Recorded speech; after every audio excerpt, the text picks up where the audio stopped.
What is sin? Exiting the carnival of mirrors. Imagine a child entering a nighttime carnival where every path leads to a hall of mirrors. Each mirror bends light into an accusation and sells the distortion back as identity. The child forgets the lamp in his own hand and studies the glass for instructions on who to be. This forgetting is called sin. Sin is insanity because it chooses a reflection over reality and then swears loyalty to the lie. It invents eyes for a body the mind is pretending to wear, lenses ground to hunt for distortions only glass can offer.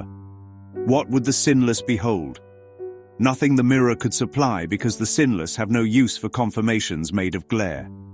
To sense is to not know, the way tasting seawater cannot reveal the ocean's depth or source.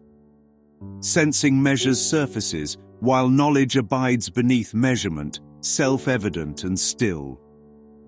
The body is the carnival's ticket and costume, an instrument forged by the mind to authenticate its own story.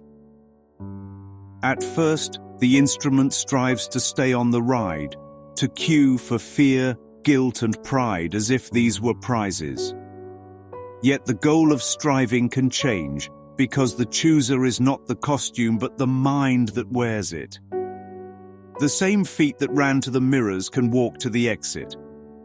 The same hands that press the glass can open the tent flap to morning air. When truth becomes the aim, the senses begin to look for witnesses that do not contradict it. They notice the lamp in the child's hand, lighting the dust without asking the mirror's permission. They notice the floor does not tilt when the mirror says it does. They notice the silence between calliope songs and the sky beyond the canvas roof. This is how senses, once employed as prosecution, can be reassigned as quiet clerks of acquittal. Inside the carnival there is also a courtroom built of plywood, where verdicts are painted before trials begin. The judge wears a cracked mask called past, the prosecutor is memory, and the defense is specialness. And they all report to the same ringmaster called fear. Every witness is an echo from another mirror, and each echo swears it saw what never happened. When purpose changes, the gavel turns to chalk and writes a pardon in the air, then dissolves into dust that never settled on the child.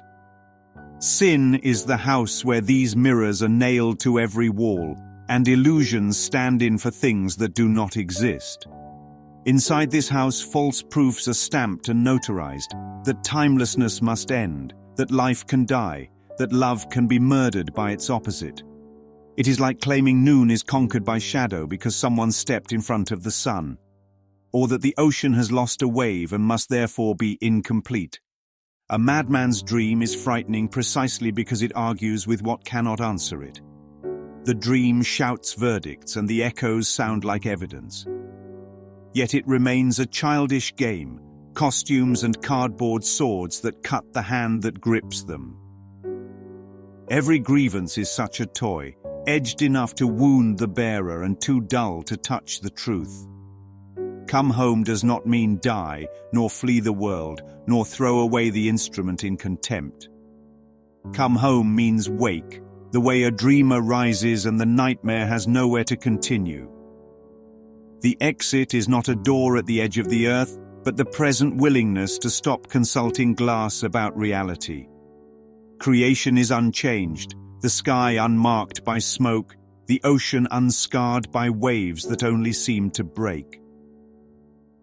There is no sin in heaven because there is nothing to oppose, replace, or fracture the whole.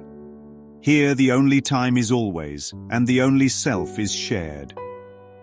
So the only question left is, how long will the child circle the mirrors, cutting his hands, swearing the distortions are real? How long will the mind keep hiring its senses to testify against the truth they quietly depend upon to function at all? How long until the lamp is raised to the face and the face is found to be light? How long? Witness a child lost in a carnival of mirrors, convinced the glass is gospel and the distortions are truth. A prisoner of reflections, frightened by toys sharp enough to wound but never strong enough to last. He calls this captivity sin, when in fact the bars are painted cardboard and the guard is a shadow that vanishes when faced. What is sin? A nightmare played on rented rides, a courtroom staged with wooden props, a house of mirrors with no foundation. What is truth?